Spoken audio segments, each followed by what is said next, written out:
मोहल्ला में रहने वाले गरीब परिवारों को प्रधानमंत्री आवास योजना के तहत मिलने वाले मकान की दरकार है। आवेदकों का कहना है कि योजना के क्रियान्वयन में नगर निगम के अधिकारी लापरवाही बरत रहे हैं, इसलिए पात्र हितग्राही लाभ से वंचित हैं। मदन महल वटई मोहल्ला में गरीब परिवारों ने एक शिकायत नगर निगम आयुक्त आशीष वशिष्ठ को सौंपी है, जिसमें लिखा है कि प्रधानमंत्री आवास योजना के क्रियान्वयन में अधिकारी लापरवाही कर रहे हैं। जरूरतमंद परिवारों को सरकार की मंशा के अनुरूप पक्की छत नसीब नहीं हो पा रही है। ये सरकार जो शिवराज को चौहान होश में आओ, शिवराज चौहान होश में आओ होगी, तो आप गरीबों की बात सुननी होगी। हम लोगों के पास मकान नहीं भी है, हम लोग कच्चे मकानों में रह रहे हैं। हम लोगों को यही प्रार्थना है सरकार से कि हम लोगों को गरीबों को मकान बना के दे। हम लोग कच्चे मकानों में रह रहे हैं। मदन महल बढ़ई मोहल्ला, मदन महल बढ़ई मोहल्ला। वृद्धावस्था पेंशन है और आवास योजनाएं हैं, जो ऐसे कुछ बहुत से योजनाएं हैं जो सरकारी शासकीय वो गरीबों को नहीं मिल पाती है। और जो लोग उनके जो पार्टियों से जुड़े रहते हैं, जो उनके अगुवाई लोग, उन लोग उसका लाभ ले लेते हैं और बहुत से लोग इधर उधर भटकते रहते हैं, पूछते रहते हैं, उसका शासन से कोई लाभ नहीं मिलता है।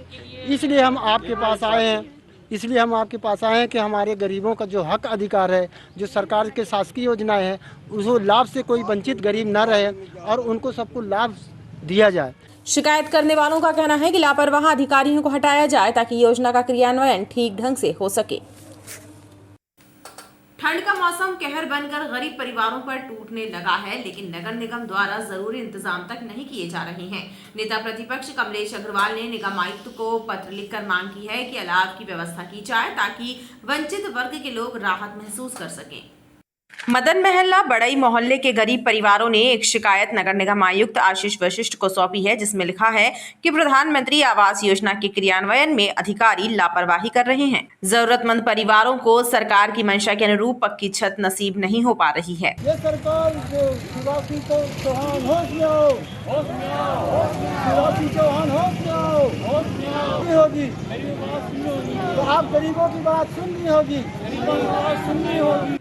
हम लोगों के पास मकान नहीं भी है, हम लोग कच्चे मकानों में रह रहे हैं। हम लोगों को यही प्रार्थना है सरकार से कि हम लोगों को गरीबों को मकान बना के दे। हम लोग कच्चे मकानों में रह रहे हैं। मदन महल बढ़ई मोहल्ला, मदन महल बढ़ई मोहल्ला। वृद्धावस्था पेंशन है और आवास योजनाएं हैं, जो ऐसे कुछ बहुत से योजनाएं हैं जो सरकारी शासकीय वो गरीबों को नहीं मिल पाती है। और जो लोग उनके जो पार्टियों से जुड़े रहते हैं, जो उनके अगुवाई लोग, उन लोग उसका लाभ ले लेते हैं और बहुत से लोग इधर उधर भटकते रहते हैं, पूछते रहते हैं, उसका शासन से कोई लाभ नहीं मिलता है। इसलिए हम आपके पास आए हैं कि हमारे गरीबों का जो हक अधिकार है, जो सरकार के शासकीय योजनाएं हैं, उस लाभ से कोई वंचित गरीब न रहे और उनको सबको लाभ दिया जाए। शिकायत करने वालों का कहना है कि लापरवाह अधिकारियों को हटाया जाए ताकि योजना का क्रियान्वयन ठीक ढंग से हो सके।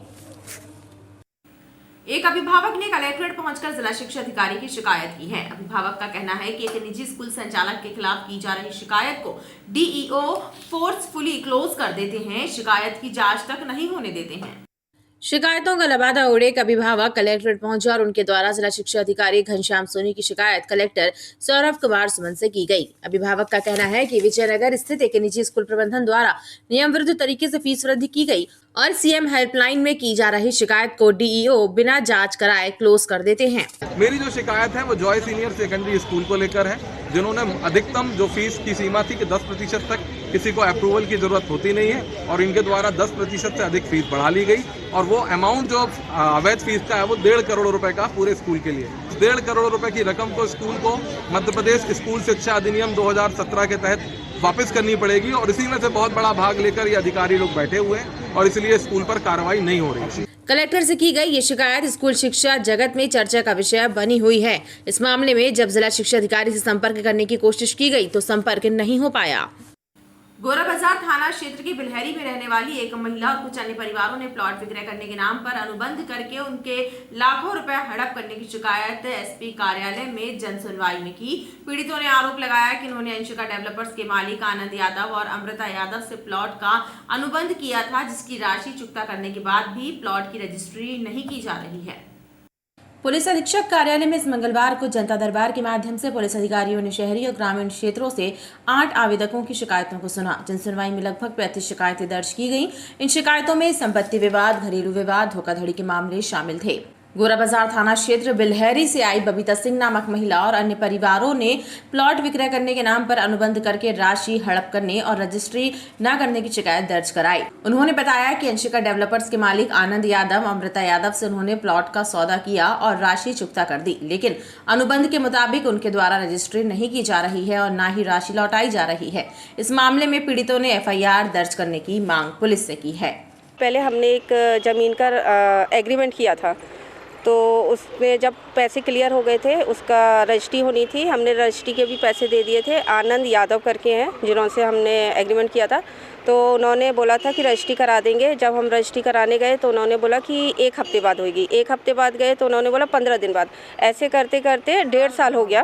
1.5 साल हो गया, तो 1.5 साल हो गया, लेकिन अभी तक एग्रीमेंट रजिस्ट्री नहीं हुई। और वो अब हम उनके घर जाते हैं तो पता चला कि वो घर खाली करके कहीं और चले गए हैं, भाग गए हैं। ये आनंद यादव है, ये अपना कजरवाड़ा में उमरिया के पास रहते हैं, पिगरी में रोड पे रहते हैं। ये करीब 12 से 15 लोग हैं हम लोग, हाँ, उनके साथ धोखाधड़ी की है और हम चाहते हैं कि उसके खिलाफ कार्रवाई हो। CSP हेडक्वार्टर तुषार सिंह ने पीड़ितों की शिकायतों की जांच कैंट संभाग के नगर पुलिस अधीक्षक से कराए जाने और उचित कार्यवाही करने का भरोसा शिकायतकर्ताओं को दिया है। आज जन सुनवाई में कुल 35 मामले सामने आए हैं, जिसमें अधिकांश मामले पारिवारिक प्रवृत्ति के थे, जिसमें कि पारिवारिक संपत्तियों का बंटवारा एवं घरेलू वाद विवाद को लेकर अधिकांश मामले सामने आए हैं। सर, एक ज़मीन का मामला भी आया कि ज़मीन बिलहरी का मामला था, जिसमें वो कजरवाड़ा से संबंधित एक ज़मीन का मामला भी सामने आया है, जिस संबंध में CSP कैंट साहब को जांच दे दी गई है। जो भी जांच होगी वो करके शीघ्र अतिशीघ्र उनका निराकरण किया जाएगा। Thank you. गढ़ा रामायण मंदिर के पीछे सूपाताल में रहने वाले एक परिवार ने जनसुनवाई में आवेदन देकर कुछ बदमाशों के द्वारा उनके घर में पथराव करने की शिकायत दर्ज कराई। पीड़ितों का कहना है कि इस मामले की शिकायत करने के बाद भी गढ़ा पुलिस बदमाशों पर ठोस कार्यवाही नहीं कर रही है, जिससे उनका परिवार दहशत में है। मेरी शिकायत है कि मेरे आए दिन घर में लाठी और तलवार और सब लेके आते हैं और हुदंगीला मचाते हैं। घर में कल पथराव किया, मारा पीटी की, मेरे बुआ को हाथ में भी लगा, बच्चों को भी लगा। और पुलिस के बाद 2 दिन हम लोग FIR जमा करने गए। रात में उनको उठाया, सुबह छोड़ दिया, मतलब कोई सुनवाई नहीं थाने में। तो क्या पुराने बाद हमारे बहुत उनके ऊपर कम से कम 50 चाकू केस इनके ऊपर। गाय को मारा, लोगों को मारा, हमको, हमारे छोटे, आज से 2 साल पहले हमारे छोटे भाई को ही चाकू मारी थी। उसका केस अभी भी समझ नहीं आ रहा क्या हुआ क्या नहीं। कौन है ये, कहाँ के रहने? जी हमारे मोहल्ले से 2 मतलब थोड़ा आगे हैं, मोहल्ले में रावण मंदिर, सूपाताल रावण मंदिर के जस्ट पीछे। तो पुराने बदमाश हैं? पुराने बदमाश हैं सर। क्या चाह रहे हो आप लोग? सर, इनकी अच्छी कार्रवाई हो, इन पर कानूनी कार्रवाई अच्छी होनी चाहिए। पुलिस अधिकारियों ने गढ़ा पुलिस को मामले की जांच कर बदमाशों के विरुद्ध सख्त कार्रवाई करने के निर्देश दिए। महानगर में तब्दील होते जा रहे जबलपुर शहर की सड़कों फुटपाथों पर लगातार अतिक्रमणकारियों का कब्जा होता जा रहा है। कहीं वाहनों की अवैध पार्किंग हो रही है तो कहीं सड़कों के किनारे अवैध बाजार लगने लगे हैं। ऐसे में शहर की सड़कों पर चलना आम आदमी के लिए मुश्किल होता जा रहा है। संबंधित विभागों के अधिकारी सब कुछ देखकर भी अनदेखा कर रहे हैं, जिससे जनता को परेशानी हो रही है। जबलपुर धीरे धीरे महानगर में तब्दील हो रहा है, लेकिन अब भी शहर की सड़कें और फुटपाथ अवैध कब्जों से भरे पड़े हैं। कहीं सड़क किनारे अवैध मार्केट संचालित हो रहा है तो कहीं अवैध वाहन पार्किंग।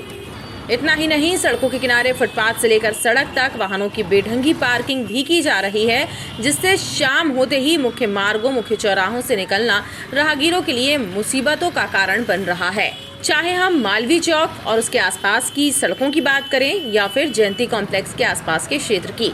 इसके अलावा सदर, गोरखपुर, छोटी लाइन फाटक के आसपास के क्षेत्रों में भी शाम के वक्त अवैध कब्जों की वजह से लोगों का चलना मुश्किल है, लेकिन जिम्मेदार विभाग सब कुछ देखकर भी अनदेखा कर रहे हैं और जनता यातायात जाम से जूझ रही है। नगर निगम के अतिक्रमण अमले के द्वारा भी दिखावे की कार्यवाही की जा रही है। अतिक्रमण हटाने के बाद दोबारा फिर से जम जाने वाले अतिक्रमणों की सुध लेने जिम्मेदार विभाग के अधिकारियों को कोई होश नहीं है। ऐसे में हालात दिन प्रतिदिन बिगड़ते जा रहे हैं। ग्वारीघाट थाना क्षेत्र के ललपुर में नर्मदा नदी से रेत का अवैध उत्खनन करने वाले फिर सक्रिय हो गए हैं। मंगलवार को पुलिस और खनिज विभाग की संयुक्त टीम ने ललपुर में छापामार कार्यवाही की। इस दौरान रेत माफिया में भगदड़ मच गई। रेत माफिया से जुड़े लोग मौके पर नाव छोड़कर भाग खड़े हुए, जिसके बाद खनिज और पुलिस विभाग के अधिकारियों ने लगभग 2 दर्जन नाव को नष्ट कर दिया। खनिज विभाग और ग्वारीघाट थाने की संयुक्त टीम ने मंगलवार को ललपुर घाट पर दबिश दी। इस दौरान नाव के जरिए नर्मदा नदी से रेत का अवैध उत्खनन करने वाले रेत माफियाओं में भगदड़ मच गई। नर्मदा से रेत निकाल रहे रेत माफिया अपनी अपनी नाव मौके पर छोड़कर भाग खड़े हुए। खनिज विभाग और पुलिस की टीम ने नावों को नष्ट करने की कार्यवाही की। साथ ही पुलिस की टीम अब रेत का अवैध उत्खनन करने वालों की पतासाजी कर रही है। इस सूचना पर पाकर के उन्होंने तत्काल सूचना खनिज विभाग के अधिकारियों को मोबाइल फोन से दी और थाने से उप निरीक्षक रीतू उपाध्याय, एएसआई रंजीत सिंह ठाकुर और आरक्षक मुकेश अन्य स्टाफ को साथ लेकर के और ललपुर घाट पहुंचे। तब तक रेत निकालने वाले लोगों को किसी ने सूचना दे दी तो अपनी नाव छोड़ करके और नाव रेत जो भरी थी उनको पलटा करके दूसरी तरफ नर्मदा तरफ भागे। या मौके पर अधिकारी पहुंच गए तो वहां पर मिली 25 करीब नावों को वहीं पर तोड़ दिया गया नर्मदा जी के अंदर। सभी को रेत खाली करे, परंतु कोई आरोपी कौन थे, कौन निकाल रहे थे, संबंध में सुराग रस्सी की जा रही है, अभी पता नहीं चला है। परंतु काफ़ी दिनों से ललपुर गांव में अवैध रेत निकालने की सूचनाएं प्राप्त हो रही थी, जिस पर आज कार्रवाई की गई है। खनिज विभाग के अधिकारियों का कहना है कि ललपुर में रेत के अवैध उत्खनन करने वालों पर विभाग की पैनी नजर है। जिला न्यायालय के गेट के बाहर युवक पर चाकू से जानलेवा हमला करने और फायरिंग करने की वारदात में जेल प्रहरी का बेटा भी शामिल था। ओमती पुलिस ने मुख्य आरोपी निहाल नायडू के बाद अब जेल प्रहरी के पुत्र स्वराज सिंह सेंगर को भी गिरफ्तार कर लिया है। जिला न्यायालय के गेट नंबर 3 के बाहर सड़क पर रांची निवासी सत्यम कुशवाहा पर जानलेवा हमला करने और फायरिंग करने की घटना में शामिल आरोपियों में जेल प्रहरी संजीव सिंह का बेटा स्वराज सिंह सेंगर भी शामिल है। ओमती पुलिस ने निहाल की गिरफ्तारी के बाद अब स्वराज सिंह सेंगर को भी गिरफ्तार कर लिया है, जिसे पुलिस बुधवार को कोर्ट में पेश करेगी। इधर घटना के बाद सोमवार की रात निहाल नायडू की गिरफ्तारी कर ली गई थी। उसके घर से देशी शराब भी बरामद की गई थी। पुलिस ने निहाल को न्यायालय के समक्ष पेश किया, जहां से उसे जेल भेज दिया गया। कल कोर्ट परिसर 3 नंबर गेट के सामने घटित गोलीबारी के प्रकरण में निहाल नायडू एक शराब के प्रकरण में 34 के प्रकरण में थाना घमापुर से जुडिशल रिमांड पे है।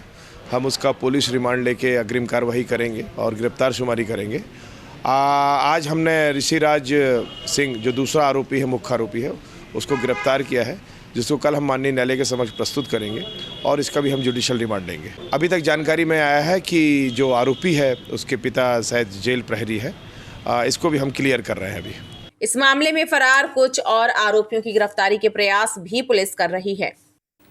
जेल में बंद बिशप पीसी सिंह के विरुद्ध ईओडब्ल्यू ने चार्जशीट तैयार कर ली है। ईओडब्ल्यू मुख्यालय द्वारा चार्जशीट का अवलोकन किया जा रहा है, जिसके बाद न्यायालय में चार्जशीट पेश की जाएगी। चार्जशीट में बर्खास्त बिशप पीसी सिंह के फर्जीवाड़ों की जानकारी शामिल की गई है।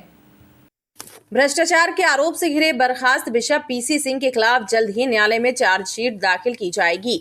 ईओडब्ल्यू की जांच टीम ने चार्जशीट तैयार ली है और अब मुख्यालय भोपाल में चार्जशीट का अवलोकन किया जा रहा है, जिसके बाद न्यायालय में चार्जशीट पेश की जाएगी। इस चार्जशीट में बर्खास्त बिशप पीसी सिंह के फर्जीवाड़े से संबंधित दस्तावेज, स्कूल से गबन की गई राशि और जमीनों में किए गए हेरफेर से संबंधित दस्तावेज शामिल किए गए हैं। इधर दूसरी ओर ईओडब्ल्यू की टीम ने नागपुर डायोसिस के बिशप भीमराव को पूछताछ के लिए दोबारा कार्यालय में पेश होने का नोटिस जारी किया है। वहीं ईओडब्ल्यू के सामने बर्खास्त बिशप पीसी सिंह के विरुद्ध छत्तीसगढ़ बिलासपुर निवासी नितिन लॉरेंस की एक नई शिकायत आई है, जिसमें बिशप पीसी सिंह और कोलकाता डायोसिस के बिशप की 8 ऐसी संपत्तियों की जानकारी साझा की गई है, जिसमें दोनों साथी हैं। इस शिकायत की भी जांच शुरू कर दी गई है। वहीं ईओडब्ल्यू के सामने बर्खास्त बिशप पीसी सिंह के विरुद्ध छत्तीसगढ़ बिलासपुर निवासी नितिन लॉरेंस की एक नई शिकायत आई है, जिसमें बिशप पीसी सिंह और कोलकाता डायोसिस के बिशप की 8 ऐसी संपत्तियों की जानकारी साझा की गई है, जिसमें दोनों पार्टनर है। इस शिकायत की भी जांच शुरू कर दी गई है। अधिवक्ता अनुराग साहू द्वारा आत्महत्या किए जाने के मामले को लेकर कोर्ट परिसर के बाहर हंगामा, विरोध प्रदर्शन और शासकीय संपत्ति को नुकसान पहुंचाने के मामले में सिविल लाइन थाने में दर्ज प्रकरण में अब अधिवक्ताओं की गिरफ्तारी शुरू हो गई है। इस प्रकरण में सिविल लाइन पुलिस ने एक और अधिवक्ता को गिरफ्तार किया है। सिविल लाइन पुलिस ने जानकारी देते हुए बताया कि कुछ समय पहले एक अधिवक्ता अनुराग साहू ने घर पर फांसी लगाकर आत्महत्या कर ली थी। इस घटना के विरोध में अधिवक्ताओं ने कोर्ट परिसर से लेकर सड़क तक विरोध प्रदर्शन किया था, यहां तक कि शासकीय संपत्ति को नुकसान पहुंचाया गया था। इस मामले में थाना सिविल लाइन में प्रकरण पंजीबद्ध किया गया था। प्रकरण में एक अधिवक्ता शास्त्री नगर निवासी ब्रजेश रजक को गिरफ्तार किया गया है। आरोपी अधिवक्ता को न्यायालय में पेश कर जेल भेजा गया है। 30/9/2022 को माननीय उच्च न्यायालय में जो वारदात घटित हुई थी उस संबंध में आज एक गिरफ्तारी हुई है। एक आरोपी को गिरफ्तार किया जाकर न्यायालय में पेश किया गया है और न्यायालय से उसको जेल भेज दिया गया है। तिलवारा के मेखला रिसोर्ट में युवती की हत्या करने वाले आरोपी हेमंत भदाड़े से कोतवाली पुलिस की पूछताछ जारी है। गल्ला व्यापारी से धोखाधड़ी के मामले में कोतवाली पुलिस ने हेमंत की पूछताछ के लिए न्यायालय से रिमांड ली थी। पुलिस अब इस बात का पता लगा रही है कि हेमंत ने गल्ला व्यापारी से जो सामान लिया था वह सामान उसने किसको बेचा है। तिलवारा के मेखला रिसोर्ट में शिल्पा झारिया नामक युवती की हत्या करने वाले शातिर अपराधी हेमंत भदाड़े से कोतवाली पुलिस अब पूछताछ कर रही है। गल्ला व्यापारी से 8.5 लाख रुपए के सामान की धोखाधड़ी करने के मामले में कोतवाली पुलिस ने हेमंत को रिमांड पर लिया था। पुलिस उससे ये पता लगाने में जुटी रही कि व्यापारी से लिया गया शक्कर और तेल उसने किस व्यापारी को बेचा। हालांकि हेमंत लगातार पुलिस को गुमराह करता रहा। इधर हेमंत की गिरफ्तारी की सूचना जबलपुर पुलिस ने नासिक महाराष्ट्र की पुलिस को भी दी। नासिक में हेमंत के विरुद्ध आपराधिक मामले दर्ज हैं। ऐसा माना जा रहा है कि जल्द ही नासिक पुलिस की टीम भी जबलपुर आकर हेमंत से पूछताछ कर सकती है।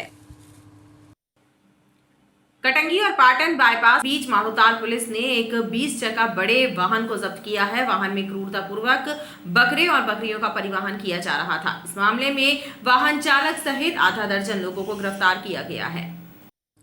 मारोताल थाना पुलिस ने कटंगी और पाटन बाईपास के बीच एक 20 चक्का ट्रक को जब्त किया है। इस ट्रक में बड़ी मात्रा में बकरा और बकरियों का परिवहन किया जा रहा था। मामले में पशु क्रूरता नियम के तहत कार्यवाही और प्रकरण दर्ज किया गया है। पुलिस ने तेलंगाना अहिलाबाद निवासी सतन सिंह, अनिल पालियार सहित मध्य प्रदेश के अलग अलग जिलों के रहने वाले नीरज खटीक, महेंद्र खटीक, हरिश्चंद्र पाल और अमन खटीक को मिलाकर 6 लोगों को गिरफ्तार किया है। पुलिस ने बताया कि काफी दिनों से पुलिस को सूचना मिल रही थी कि बाईपास से बड़े वाहनों में पशु को क्रूरतापूर्वक परिवहन किया जा रहा है।